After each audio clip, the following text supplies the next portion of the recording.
I thank the Prime Minister for advance sight of his statement, but it is utterly reprehensible that he began it by accusing the previous government of isolationism.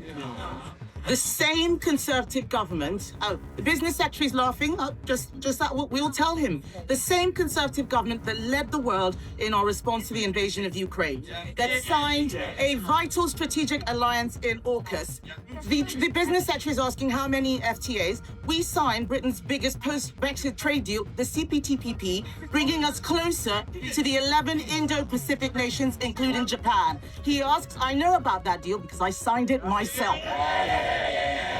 And so I welcome the Prime Minister's efforts to collaborate more with our long-standing ally, Japan. But let's turn to China.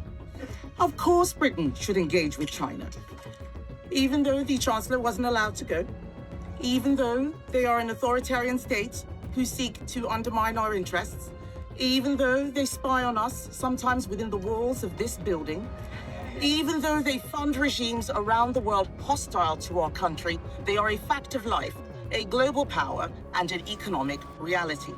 So let me be clear. It is not the Prime Minister engaging with China that we take issue with. What we are criticizing is his supine and short-termist approach. I'm sure the Prime Minister means well, but his negotiating tactic has always been to give everything away in the hope that people will be nice to him in return. Before the Prime Minister even got on the plane, he'd already shown that he would do anything to demonstrate his good relationship with China. But China uses every interaction to improve its own position. The Prime Minister looked like he enjoyed his trip. In fact, it looked like a dream come true for a man who was virtually a communist most of his life. But apart from the...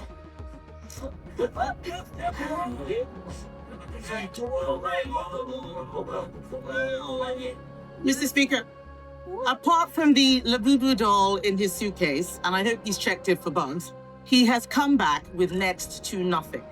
We all want cheaper tariffs for Scottish whiskey. But if the Prime Minister bothered to speak to the whiskey industry like I did 2 weeks ago, he would know that what they really need is cheaper energy and lower taxes. What else did he get? Visa-free travel. China already offers this to other countries. It's not big enough for a prime ministerial visit. But the worst thing, Mr. Speaker, the worst thing was the Prime Minister claiming a glorious triumph for the lifting of sanctions on 4 Conservative MPs as if he'd done us a favor. Let me tell him, those MPs were sanctioned because they stood up to China. They stood up against human rights abuses. They stood up against the country spying on our MPs in a way that he wouldn't dare.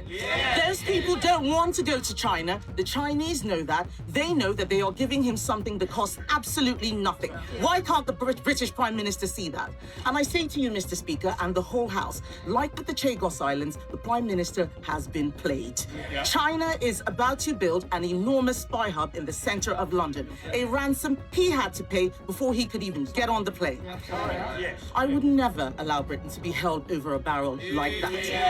Yet again, the Prime Minister has negotiated our country into a weaker position in the world. His entire economic policy is to tax business more, regulate them harder, and make energy so expensive that we deindustrialize. And then we can import Chinese wind turbines, Chinese solar panels, Chinese batteries for electric vehicles, all manufactured in a country that is building a coal-fired power station every other week. Did he speak to them about that? What did his trip achieve for Jimmy Lai? Nothing. Did China promise to stop fueling Putin's war machine in Ukraine? Doesn't sound like it. What did this trip achieve for the Uyghurs who are being enslaved? Absolutely nothing. Have China agreed to stop their relentless cyber attacks? Have they? We all know the answer to that. The reality is that China showed its strength and Britain was pushed around, literally. It is no wonder, Mr. Speaker, that President Xi praised the Labour Party because the Conservatives stood up for Britain. We don't get pushed around. Britain is a great trading nation. Of course we should engage with other countries, even hostile ones. Order. Mr. Kyle, you said to me when you went to China how well you will behave, how you all be a big thank you. You're not showing it today. Kemi Badenoch. Mr. Speaker, I'm not worried about the business secretary. The entire business community thinks he's a joke and doesn't know what he's talking about. So, as I was saying, of course we should engage with other countries, even hostile ones. But we need to do so with our eyes open and from a position of strength. And that requires a prime minister and a government that puts our national interest first. Mr. Speaker, let me see if I understand her position. This is the leader of the opposition who said we should empty chair the most important NATO summit for years, who wouldn't turn up to the G7, who would rip up our valuable trade deals with the US, India and the EU. This is the leader of the opposition who characterised Greenland as a second-order issue, then undermined the government's position on sovereignty. And when it comes to China, her policy is to stick her head in the sand, unable to influence anything. In a volatile world, that is not policy, that's an abdication of responsibility. No wonder her front bench are leaving in droves. And Mr. Speaker, she talks of the embassy. China's had an embassy in the UK since 1877. It's currently spread across 7 sites. The leader of the opposition is so busy trying to hold her party together, she's clearly not read the security and intelligence services. But Mr. Speaker, she claims great interest in the China embassy.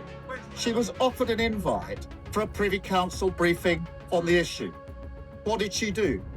She chose not to attend. Mr. Speaker, that's a dereliction of duty. Even worse, what did she do?